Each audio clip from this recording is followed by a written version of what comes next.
ಎಲ್ಲರಿಗೂ ತಾಯಿ ಸ್ವರೂಪದಲ್ಲಿ ಇದ್ದಂಥವ್ರು ಮಕ್ಕಳಿಗೆ ಎಲ್ಲರೂ ಕೂಡ ನಿಜವಾಗ್ಲೂ ಬಹಳ ನೋವು ತರಿಸ್ತಾರೆ. ಎಷ್ಟು ಕುಟುಂಬಕ್ಕೆ ಅನ್ನ ಹಾಕಿದ್ರು ಗೊತ್ತಿಲ್ಲ ಸರ್.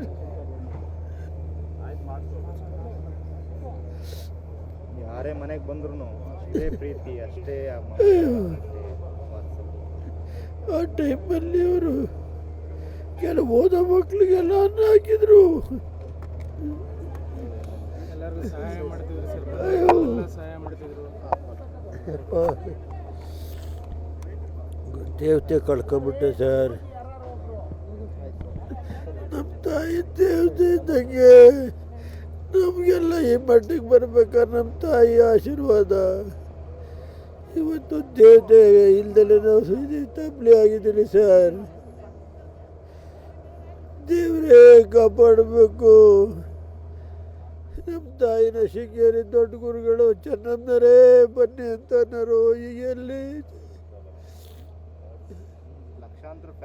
ಗುರುಗಳು ಯಾರೇ ಹೋದ್ರು ಒಂದು ದಿವಸ ಒಬ್ಬರದ್ದು ಹೇಗಲಿಲ್ಲ. ಅವ್ರ ಕೈಲಾದಷ್ಟು ಊಟ ತಿಂಡಿ ಹಾಕಿ ದುಡ್ಡು ಕೊಟ್ಟು ಅವ್ರ ಕೈಲಿ ಏನಿರುತ್ತೋ ಕೊಟ್ಟು ಕಳಿಸೋರು. ಸೀರೆ ಕೊಟ್ಟು ಇದು ಕೊಟ್ಟು ಎಲ್ಲ ಅವ್ರಿಗೆ ಏನೇ ಕಷ್ಟ ಇದ್ರು ಅದೆಲ್ಲ ಇದು ಮಾಡೋದು. ಇವತ್ತು ದೇವತೆ ಕಳ್ಕೊಂಬಿಟ್ಟಿದ್ದೀರಿ. ನಾವೆಲ್ಲ ತಾಪಲಿ ಆಗಿದ್ದೀರಿ. ಮೊನ್ನೆ ತಿರುಪ್ತಿಯಿಂದ ಬಂದು ಮಾತಾಡಿಸಿ ಪ್ರಸಾದ ಕೊಟ್ಟು ಬಂದೆ ಸರ್. ಮಂಗಳವಾರ ನಿನ್ನೆ ಬೆಳಿಗ್ಗೆ ಆಯಿತು ಹುಷಾರು ಅಂದರು 33%.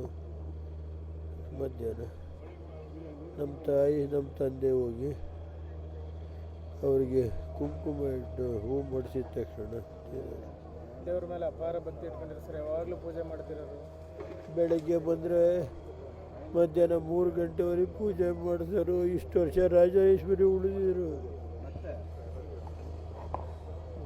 ರೇವಣ್ಣವ್ರು ಅಂದರೆ ಅಮ್ಮರಿಗೆ ಬಹಳ ಪ್ರೀತಿ.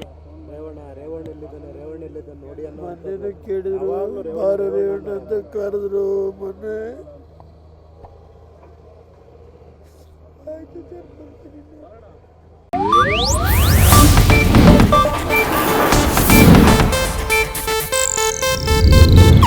ಇದು ಏಷ್ಯಾನೆಟ್ ನ್ಯೂಸ್ ನೆಟ್ವರ್ಕ್ ಪ್ರಸ್ತುತಿ.